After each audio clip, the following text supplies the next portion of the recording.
To my channel রং বেরঙের সবাইকে স্বাগত।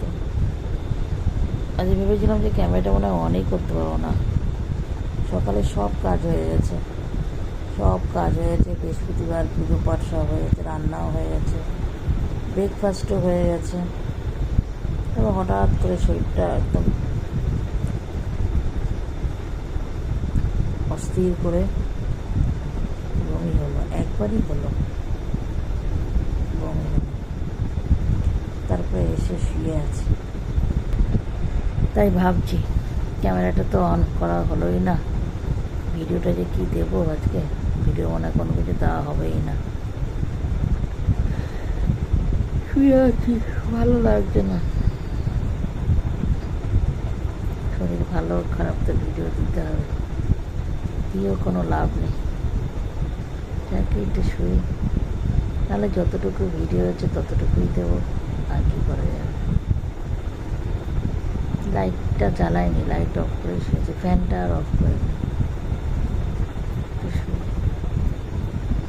রান্নাবাড়ি ধোয়া মাজা সব হয়ে গেছে। কাঁঠালের দানা দিয়ে ডাল করেছি আর মাছের ঝোল করেছি, কাতলা মাছ পাতলা করে ঝোল করেছি,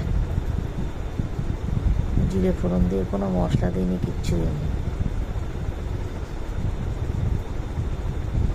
ঠিক আছে, পরে যদি আসতে পারি ভালো, নাহলে এইটুকুন ভিডিওই দিয়ে দেবো। দেখো কে এসেছে,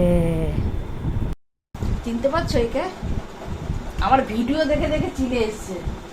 আমি তো অবাক, আমাকে বাইরে থেকে ওখানে ডাকছে, নিচের কলিং বেলও টেপেনি, আর এই যে এই ঘরে থাকলে তো কিছু আওয়াজ পাওয়া যায় না।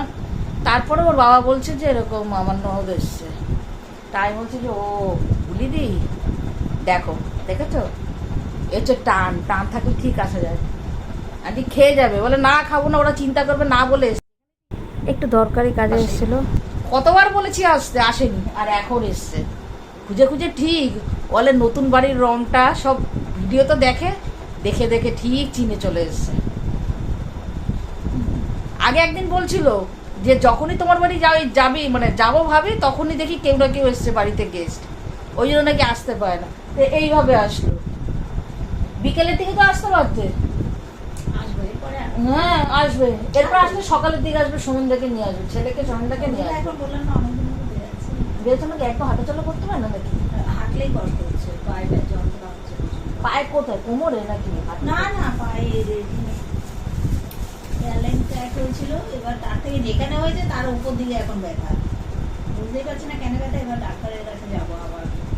সেদিনকে যে গেলি ওই সুসায় দেখা হলো, বললি যে ডাক্তার দেখাতে যাচ্ছি, সকাল থেকে আর তেমন ভাবে আর ভিডিও দিতে পারিনি। বলো একটুখানি, কিছুই না, উপস্থিত মতে দিলাম।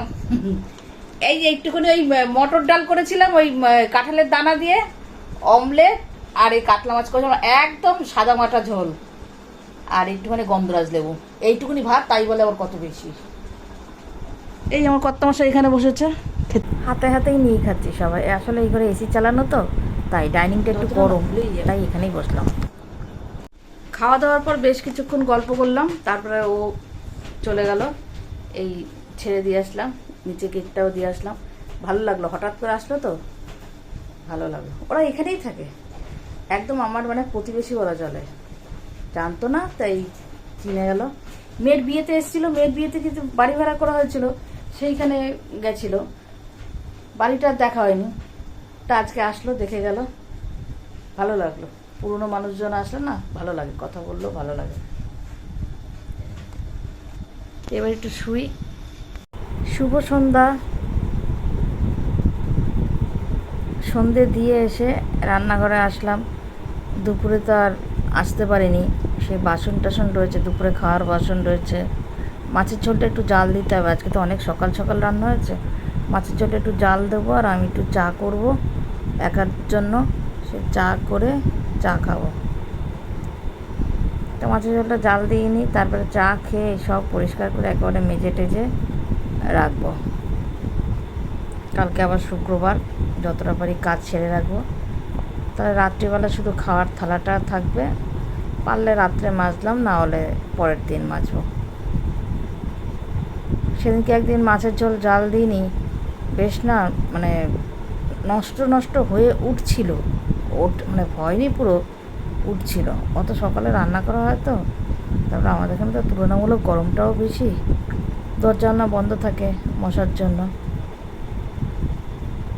জাল দিইনি, একটু উল্টে পিল্টে দিই মাছটাকে।